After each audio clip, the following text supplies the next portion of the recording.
I invite you to join me in a simple prayer as I concentrate on Pawan Putra Bajrang Bali. Om Atulita Baladhamam Swarna Shaila Badiham Danujvan Krishanum Gyaninama Graganyam Sakal Gun Nidhanam Vanaranam Dhisham Raghupati Prabhutam Vatajatam Namami.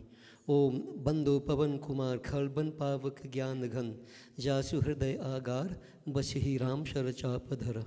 Om Shri Hanumate Namaha. Boli Shri Pavan Putra Hanuman ki. Members of the head table, members of the Dharma Mandal, the Pandits of SWAHA, all Pancha executives, all you special invited guests, ladies and gentlemen. After witnessing and enjoying the various presentations and enjoying to such an extent, with music, dance, etc., to change your mood could be a bit difficult. But I have to change your mood a little bit to try to assimilate what I want to put you here today. Now, we have been having Indian celebrations, Indian Arrival Day celebrations for many years, as you heard earlier on, 20 years. And most of the times, everywhere the celebrations take the form of dance and song and music, etc., which we are very proud to maintain. Our ancestors brought with them 170 years ago. But I want to ask the question, is that all that they brought with them? Song and dance, music, the cultural aspect? And of course the answer is no. They brought with them different values, impacting upon different aspects of our lives. It's just that we have been focusing on the cultural aspects most times.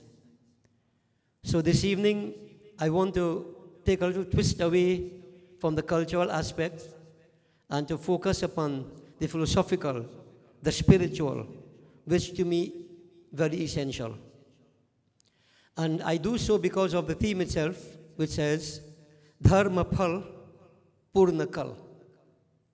Dharma Phal Purna Kal.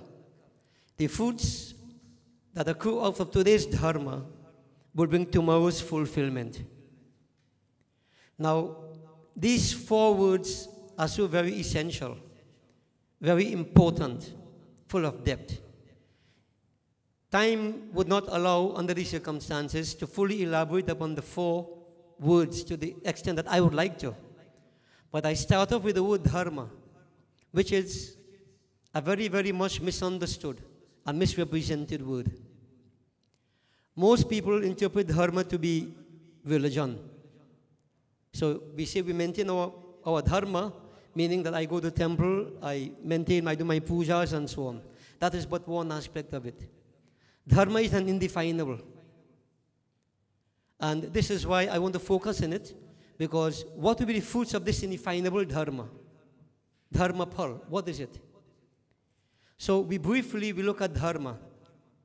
And I've been putting a sort of, not a definition, but a brief explanation as to what dharma is. Dharma, superficially translated, means religion. But in a deeper meaning, it is the inmost constitution by which a person is supposed to live. The inmost constitution by which a person is supposed to live. And to put it in simpler terms, each person fits into society in various capacities. Each person, a young man for instance, he is a son, he is a brother, a husband, a father, a friend, a worker in society. In each sphere into which he fits, he has a certain set of duties, responsibilities, obligations to fulfill. The sum total of all these constitutes his dharma. Religion is but a small part. A person could be a very deeply praying person, but failure as a son, or as a father, or as a brother, or as a worker, etc., you are not maintaining your dharma. I want to establish this up front. Dharma really is a set of duties, obligations that we all bound by and we're supposed to maintain. Now, our ancestors, they came 170 years ago, and the focus has been, they worked hard in the sugar fields, And, you know, we try to maintain, we try to preserve the various utensils that they used, the chulha, the chimta, the pukani, the tawa. And every year, if it's at least once per year, in the Revival Day time, everybody speaks about all these things, bring them out. But do you realize that behind all these, there's an attitude that accompanies everything? What is the attitude I'm talking about? Imagine our ancestors living in India and coming to Trinidad, a totally new location, new experience, new circumstances, with nothing, so to speak. And yet they had the resilience to make compromises, to innovate, to create so many new situations where they can survive and lay a foundation for us, today's generation. Their dharma in the past brings our fulfillment today. The dharma pal that they planted, or the seeds they planted way back in the past, today redounds to our benefit. Purnakal. We have completeness, we have fulfillment. But we must look a little bit at the attitudes, the characteristics, the qualities that they possessed. And I am saying, let's reflect. Do we as a people, as descendants of such great ancestry, maintain these principles, these values, these characteristics? Do we inculcate them within ourselves?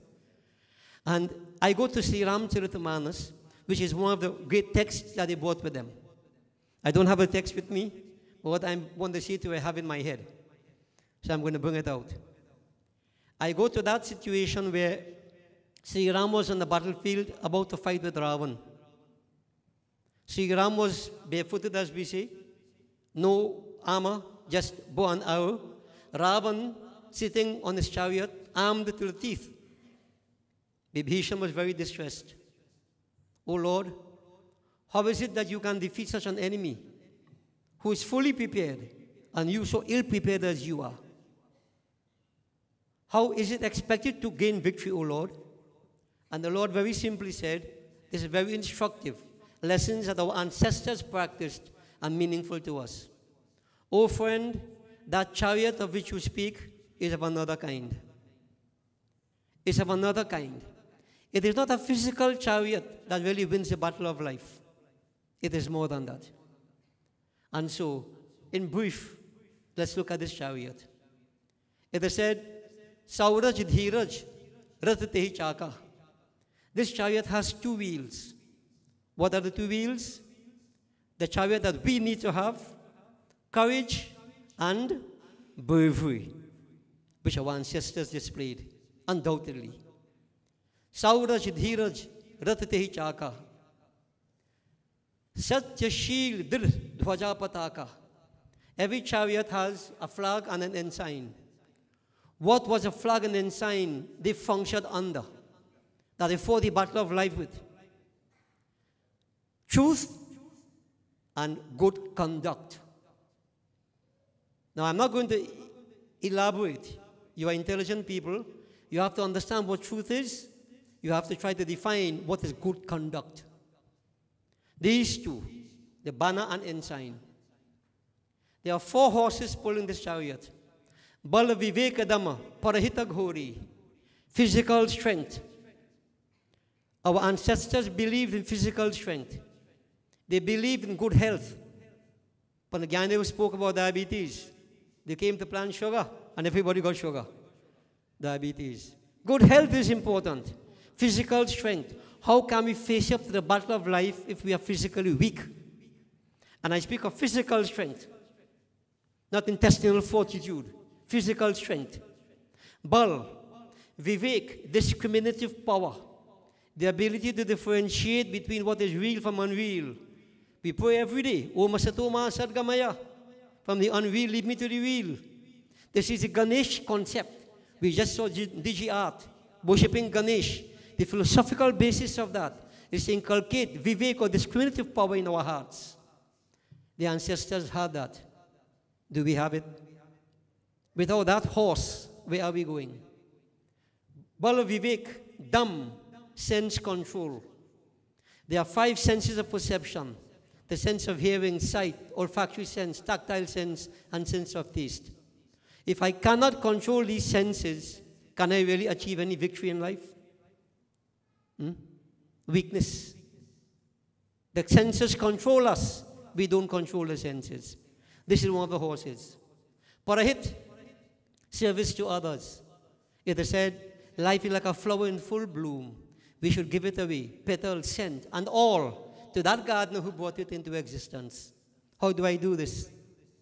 Service to humanity, service to God. No selfishness. We sing the song, Nadi na piye kabhi apna jal, briksha na khaye kabhi apne phal. A river never drinks its own water. Fruit trees never eat their own fruits. That rose, even though the gardener plucks it from its resting place, it still gives scent to the hand of the gardener. Mother Nature teaches us selflessness as opposed to selfishness. And I ask you to ask yourselves, do we have this horse pulling this chariot? Or are we very, very selfish, self-centered?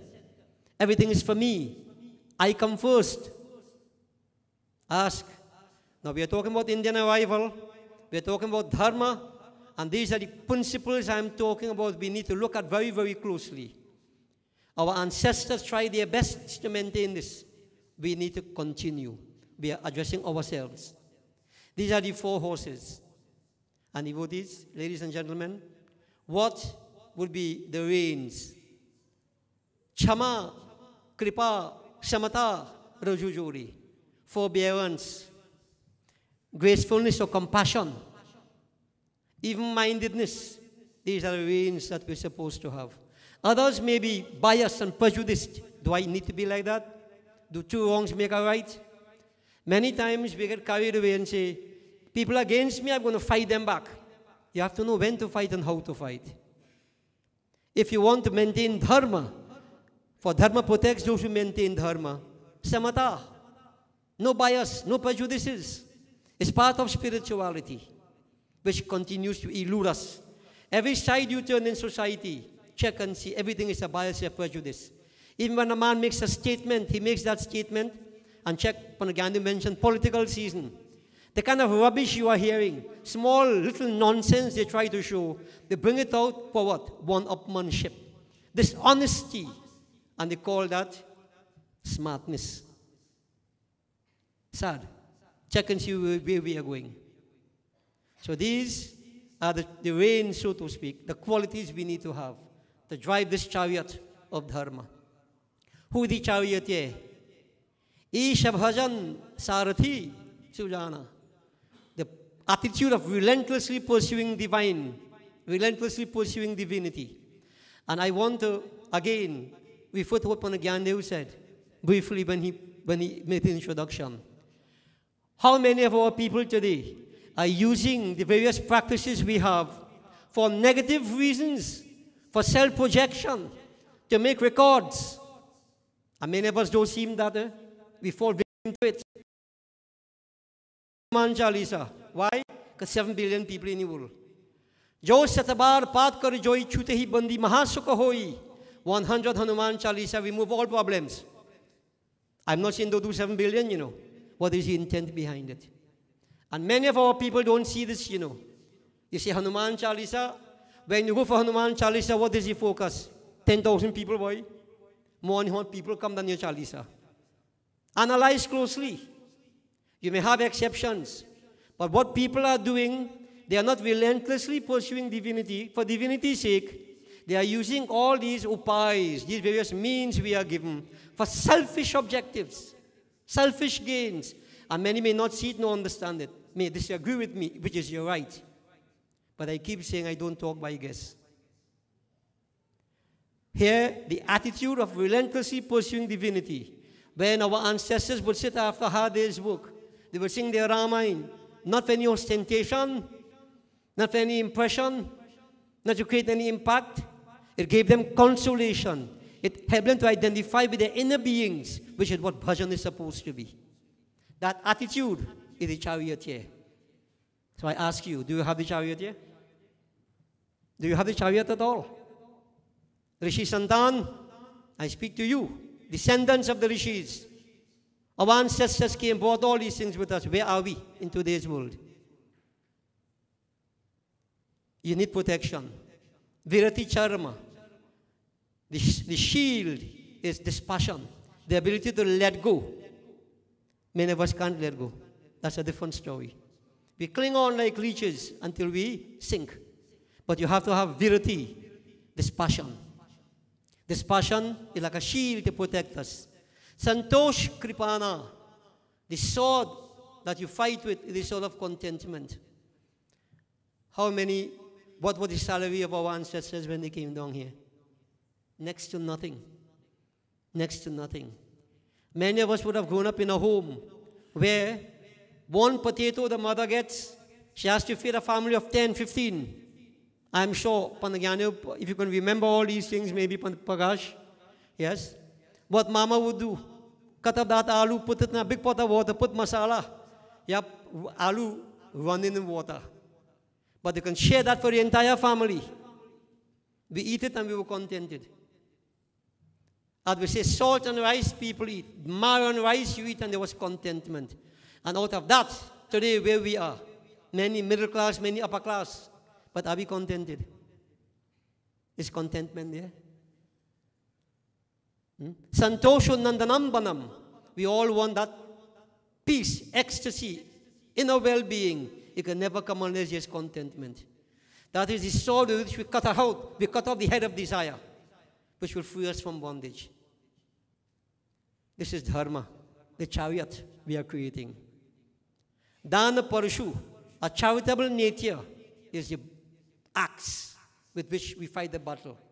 Bodhi Shakti Prachanda, the reasoning faculty, which in many cases, like the sun has gone down, set. It doesn't exist. Reasoning faculty, that, devotees, ladies and gentlemen, that reasoning faculty is the fierce lance with which you fight the battle of life. Varavigyan kathin ko danda. And the bow that is used to fight is spiritual science. The understanding of the nature of the soul with the super soul.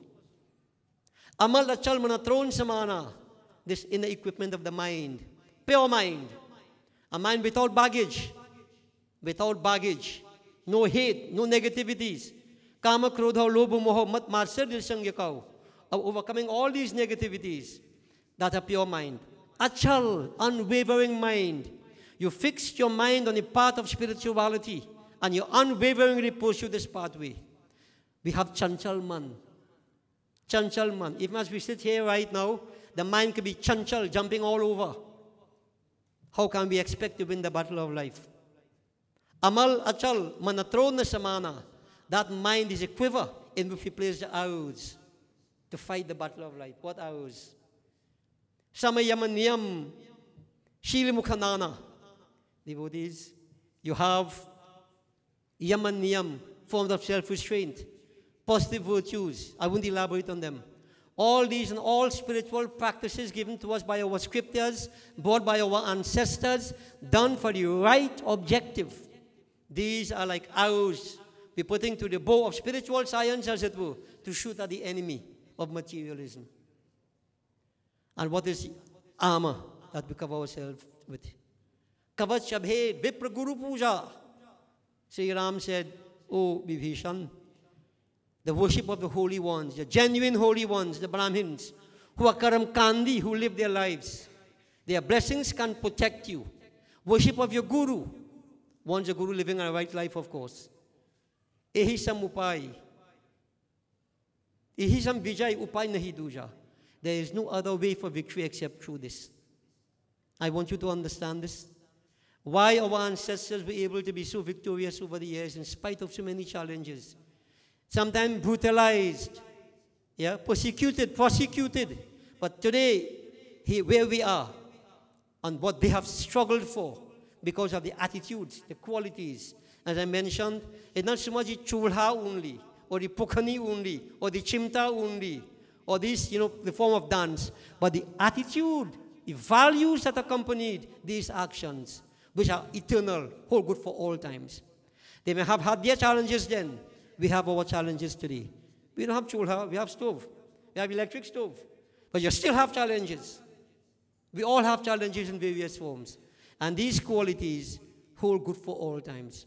Sakha dharma mai asarata jake jitana kahana katuri putaki. Oh friend, anybody who has in his possession such a chariot, nothing is difficult to achieve. No enemy can stand before him. Ladies and gentlemen, as a people, we have many challenges. We continue to face the challenges in various forms, personally and collectively. Here, Ramayana has provided us with a solution. Each person can try to inculcate these values within yourself. And this is the chariot of Dharma, Dharma Rath. And when you have this chariot at your disposal, you know what? Success.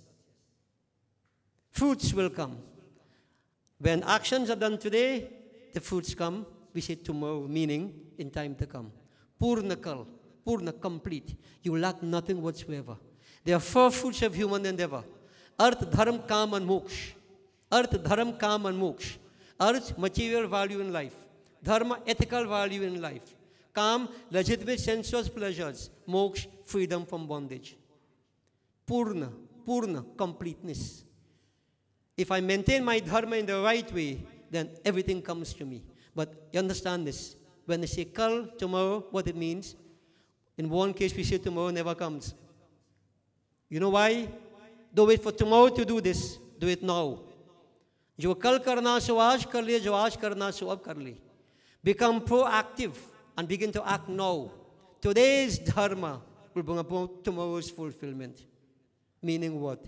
You plant the seed, it will germinate, it will bear fruits, and success will be ours. So, I want to say to all of us that we are reaping the benefits of what our ancestors did. The dharma that they maintained. Now, life is like a relay. Every year we say this. Each generation had its leg to run. We have the baton in our hands today. Shankaracharya has gone. One generation has gone. We are now running the race. If we stumble and fall, what will happen to the next generation? We would have disappointed them and also the previous generation. And therefore, we need to make sure we don't do this. It's not fair. To justify the sacrifices of the ancestors, we must become proactive. And for this Indian Arrival Day, I want to ask all present, the very young ones, not so young ones, all of us present, let us understand. This is not just a case of dancing and singing and making merriment, you know, and whatever else, and eating. All this is part of life. Yes, we enjoy them. But you know what? The deeper aspect of life, we must pay attention to. We are losing it. We are losing it. We are losing it quickly. And before very long, we will lose who we are and what we are. Because what is happening, our own people are taking our own scriptures and doing so many wrong things with them. But say what? It is said in Ramayana, that great Tulsidas ji, he said in Kali Yuga, even the Brahmins will be selling the Vedas. That doesn't mean say they're going to open bookstore, you know. They'll be speculating. And there are many who are not Brahmins. They also jump in the boat, doing the same nonsense, speculating in the name of religion. And this is, you know what I think? This happens only in Hinduism. Only in Hinduism. Only in Hinduism. I've spoken about this countless times. You ever hear any Muslim person do 100 kasida to raise funds? Or they do 108 hymns to raise funds? Hindus have to do 108 bhajans to raise funds. And many contribute, helping a worthy cause. Money becomes the God. We can go on and on. But I am saying to you people, wake up. Utajag musafir bhor bhai, ab rain kaha jo suvata hai. Jo suvata hai, so khovata hai. Jo jagat hai, so pavata hai. Waking, I mean opening the eyes only, you know. Waking up. Waking up. Arise from the sleep of delusion. Awake to the dawn of wisdom and understand where we are. Dharma is nothing something you could trifle with and play with and superficially believe you practice and expect things to work right. It would not. And I don't want to be a prophet of doom, devotees. I'm not a prophet of doom. I'm very practical. My experience has taught me a lot. And as I end, I always remember one verse I quote everywhere in Yagyas. I like it very much. Dharma implies action. You have to act. Dharma chetri kuru chetri. Yeah? In the field of activity, you have to carry out the dharma. But in the dharma itself, in the karma itself, so much scheme is carried out. And I remember the words of the late Pradeep Shankar. Koi lakh kare chaturai, karamaka lekhamete nari bhai. Conquerors have tried all kind of scheme, but in the right time, karmas come to the fore. The resultant action. Nobody escapes. You cannot rub off your karma. And you notice, in today's world, how many exposures taking place?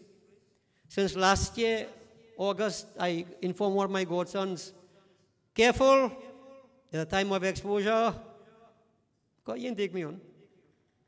Didn't take me on. And notice every single day that goes by, exposure. Who could hide? You could go to whichever corner of the earth you want to. Your karmas are going to follow you. As an analogy, when you let the young heifers go, the calves, they go to the mother. You know what happens? Each calf seeks out his own mother. Strange, eh?